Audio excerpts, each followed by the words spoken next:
Petir Beibei, cerita Douluo Dalu Soul Land 2 Bab 4. Namun, Beibei sudah menanggapi ini sebelumnya. Sesaat sebelum tonjolan seperti bunga meledak, guntur naga guntur di lengan kanannya telah meluncurkan serangan sengit. Itu mendarat di tubuh Mandala Snake pada saat yang sama ketika tonjolan itu meledak. Panah yang terbuat dari darah merah muda hanya terbang beberapa inci sebelum tersapu oleh ledakan. Namun, Beibei merasakan keringat dingin. Thunderous Dragon Claw yang telah dia lepaskan benar-benar berubah merah muda ketika menyentuh darah merah muda. Jika bukan karena fakta bahwa ia dapat memprediksi pergerakan lawannya, dan mengambil peluang yang menentukan, itu mungkin sangat menyusahkan baginya jika ia terinfeksi oleh panah darah itu. Sosok Beibei melintas ketika dia langsung maju ke depan.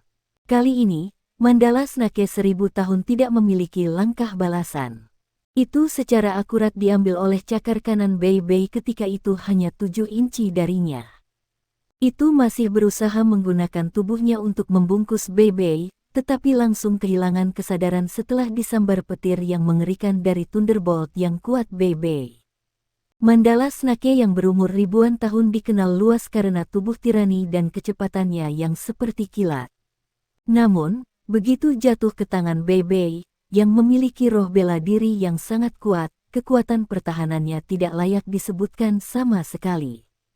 Di bawah keadaan Thunderous Fury, cakar naga Beibei mengeluarkan pukulan keras, sebagian menghancurkan kepalanya.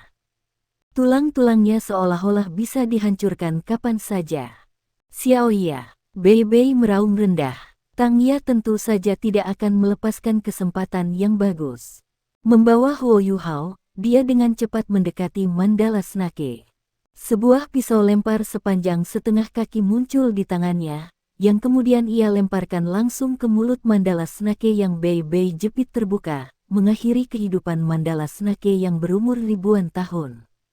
Cahaya biru ungu dari kilatnya menghilang ketika Beibei akhirnya santai, sementara cincin jiwa ungu perlahan mengembun dan terbentuk di atas kepala Mandala Snake. Tangya memandang ke arah Beibei dengan ekspresi bersemangat, dan Beibei mengangguk padanya, mulai dengan cepat. Saya tidak berpikir bahwa kami akan bertemu dengan binatang jiwa 1000 tahun di tepi Great Stardew Forest. Kualitas makhluk jiwa di Great Stardew Forest benar-benar meningkat. Tangya terkikik dan berkata, saya tidak berpikir itu akan berjalan lancar. Lindungi saya. Sambil berbicara, dia dengan cepat duduk dalam posisi bersila di samping ular Mandala. Kilau biru seperti permata bersinar di tangan kanannya, dan dia perlahan mengangkat tangan kosongnya. Setelah mengetuk lembut cincin jiwa ungu di atas Mandala Snake, itu langsung tersedot ke cahaya biru di tangannya. Kemudian, itu bergabung dengan tubuhnya. Senyum di wajah Tangya tiba-tiba menghilang ketika dia mulai berkonsentrasi untuk menyerap cincin jiwa. Baru sekarang Huo Yuhao menyadari bahwa Tangya sudah mencapai kemacetan peringkat ke-30. Alasan mengapa dia dan Beibei datang ke Great Stardew Forest pasti karena mencari cincin jiwa ketiga yang cocok untuknya. Hanya saja, apa jiwa bela diri guru Xiaoya? Anggur biru. Jiwa bela diri Xiaoya adalah Blue Silver Grass. Beibei berkata dengan lembut, seolah-olah dia telah melihat keraguan dalam hati Huo Yuhao. Huo Yuhao tercengang saat ia menjawab, The Blue Silver Grass. Jiwa bela diri yang sama dengan orang dalam legenda Tang Sekte. Beibei menganggukkan kepalanya dan berkata, 10.000 tahun yang lalu, Master Sekte generasi pertama dari Sekte Tang mengandalkan jiwa bela diri rumput Blue Silvernya untuk menempa kemuliaan Tang Sekte.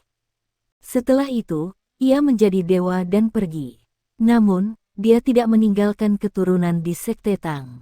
Demi mengingatnya, generasi selanjutnya dari Sekte Tang dengan keras kepala memuliakan rumput Blue Silver ketika memilih Master Sekte berikutnya. Selain itu, Sekte Tang akan berusaha lebih keras dalam memelihara jiwa Masters yang memiliki rumput Blue Silver. Sayangnya, faktanya telah membuktikan diri. Blue Silver Grass bukanlah sesuatu yang sembarang orang bisa lepaskan dengan kekuatan besar. Sejak legenda agung Sekte Tang pergi, Sekte Tang belum memiliki ahli lagi dengan rumput Blue Silver yang mampu berdiri di puncak benua. Namun, tradisi ini terus diturunkan, dan tidak ada yang bisa mengubahnya. Bakat bawaan Xiaoya untuk menggunakan Blue Silver Grace-nya sudah lumayan bagus, jadi saya harap dia bisa membuat semacam terobosan. Huo Yuhao sedikit penasaran ketika dia bertanya, kakak laki-laki tertua, jika Tang Sekte tahun itu benar-benar kuat seperti yang dikatakan legenda, mengapa itu mengarah ke jalan penurunan? Bei Bei tersenyum sedikit dan menjawab, kamu akan secara bertahap memahami jawaban untuk pertanyaan ini begitu kamu tiba di Shrek Academy. Ada banyak masalah internal dan eksternal. Saat ini, satu-satunya orang yang tersisa di Sekte Tang adalah sedikit dari kita, tetapi pada kenyataannya, ini bukan hal yang buruk sama sekali. Paling tidak, akan sangat sulit untuk menggunakan batasan tertentu pada kita. Sebaliknya, saudara junior, Anda benar-benar telah memberi saya kejutan besar. Huo Yuhao secara alami mengerti bahwa Bei Bei mengacu pada keterampilan jiwa yang baru saja dia gunakan. Dia tidak bisa membantu tetapi menggaruk kepalanya karena malu. Aku hanya mencoba menggunakannya, ada baiknya itu sedikit membantu. Bei Bei dengan tegas berkata, bagaimana itu bisa dianggap sedikit membantu? Saya biasanya tidak memiliki kepastian untuk menghadapi binatang jiwa 1000 tahun. Jika bukan karena bantuan fantastis dari kekuatan spiritual Anda, akan sangat sulit bagi saya untuk melarikan diri dalam keadaan utuh. Sebelumnya, ketika konfrontasinya dengan Mandala Snake telah mencapai titik krusial terakhirnya, dia mengandalkan keterampilan deteksi spiritual Huo Yuhao untuk membantunya memprediksi secara akurat setiap gerakan Mandala Snake. Bukan hanya itu, tetapi momen terpenting adalah ketika Mandala Snake meledakkan mahkotanya. Sesaat sebelum itu terjadi, Bei Bei jelas merasakan semacam perasaan cerah mengelilingi mahkota Mandala Snake dalam dunia deteksi spiritual.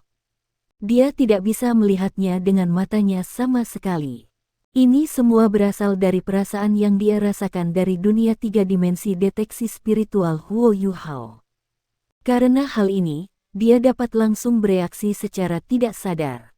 Jika tidak, dia mungkin tidak akan bisa mundur utuh jika darah beracun telah mencemari dirinya. Ini juga membuat Bei Bei sadar betapa besarnya peran yang dimiliki keterampilan Huo Yuhao selama pertempuran. Dia membuat estimasi konservatif, jika dia mendapat bantuan keterampilan Huo Yuhao selama bertarung dengan lawan, kekuatan keseluruhannya akan meningkat minimal 20 hingga 30%. Ini adalah peningkatan yang fenomenal. Selain itu, ini hanya keterampilan jiwa pertama Huo Yuhao.